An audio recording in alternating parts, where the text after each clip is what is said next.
প্রকাশিত বাক্য 3 অধ্যায়। আর সার্দিস্থ মণ্ডলীর দূতকে লিখো,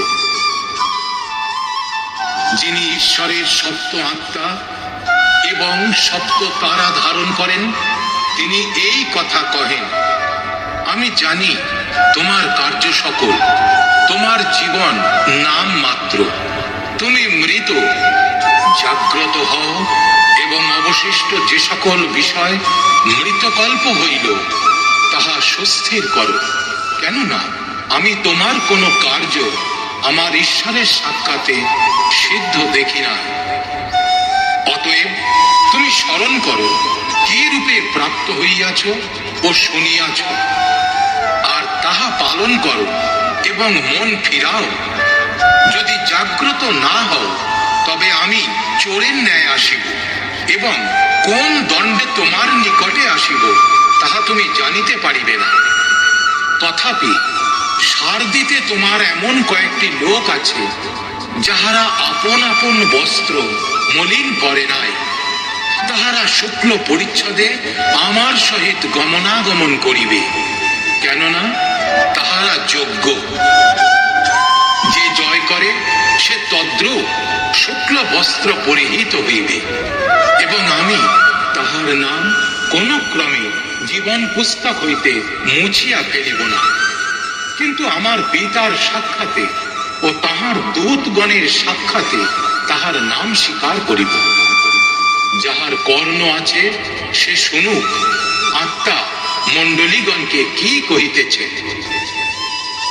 আর ফিলাদেলফিয়াস্থ মণ্ডলীর দূতকে লিখো, যিনি পবিত্র, যিনি সত্যময়, যিনি দাউদের চাবি ধারণ করেন, যিনি খুলিলে কেহ রুদ্ধ করে না ও রুদ্ধ করিলে কেহ খুলে না, তিনি এই কথা কহেন, আমি জানি তোমার কার্য সকল।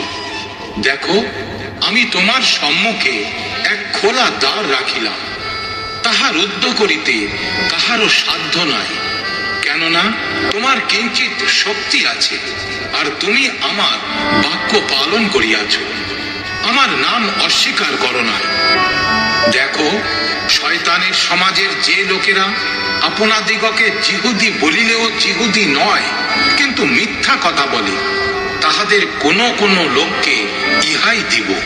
দেখো, আমি তোমার চরণ সমীপে তাহাদিগকে উপস্থিত করিয়া প্রণিপাত করাইব, এবং তাহারা জানিতে পারিবে যে আমি তোমাকে প্রেম করিয়াছি। তুমি আমার ধৈর্যের কথা রক্ষা করিয়াছ, এই কারণ আমিও তোমাকে সেই পরীক্ষা কাল হইতে রক্ষা করিব, যাহা পৃথিবী নিবাসীদের পরীক্ষা করিবার জন্যে সমস্ত জগতে উপস্থিত হইবে। আমি শীঘ্র আসিতেছি, তোমার যাহা আছে তাহা দৃঢ় রূপে ধারণ করো, যেন কেহ তোমার মুকুট অপহরণ না করে। যে জয় করে তাহাকে আমি আমার ঈশ্বরের মন্দিরে স্তম্ভ স্বরূপ করিব, এবং সে আর কখনো তথা হইতে বাহিরে যাইবে না, এবং তাহার উপরে আমার ঈশ্বরের নাম লিখিব।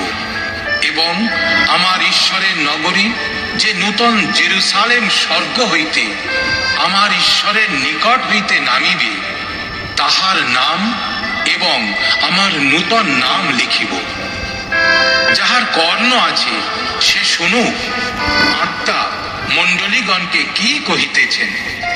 আর লায়োদিকিয়াস্থ মণ্ডলীর দূতকে লিখো, যিনি আমেন, যিনি বিশ্বাস্য ও সত্যময় সাক্ষী, যিনি ঈশ্বরের সৃষ্টির আদি, তিনি এই কথা কহেন, আমি জানি তোমার কার্য সকল, তুমি না শীতল না তপ্ত।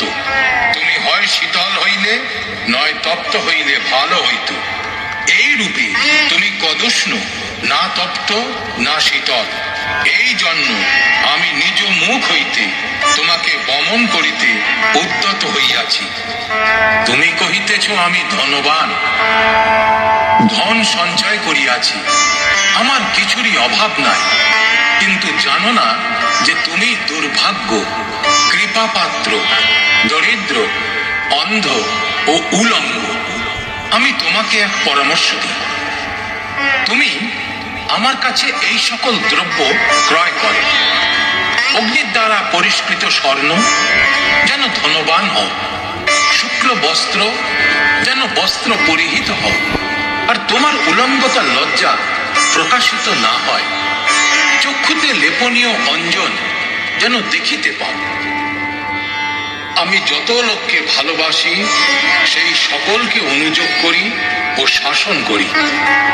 অতএব উদ্যোগী হও, মন ফিরাও। দেখো, আমি দ্বারে দাঁড়াইয়া আছি ও আঘাত করিতেছি। কেহ যদি আমার রব শুনে ও দ্বার খুলিয়া দেয়, তবে আমি তাহার কাছে প্রবেশ করিব ও তাহার সহিত ভোজন করিব, এবং সেও আমার সহিত ভোজন করিবে। যে জয় করে তাহাকে আমার সহিত আমার সিংহাসনে বসিতে দিব, যেমন আমি আপনি জয় করিয়াছি এবং আমার পিতার সহিত তাহার সিংহাসনে বসিয়াছি। যাহার কর্ণ আছে সে শুনুক, আত্মা মণ্ডলীগণকে কি কহিতেছেন।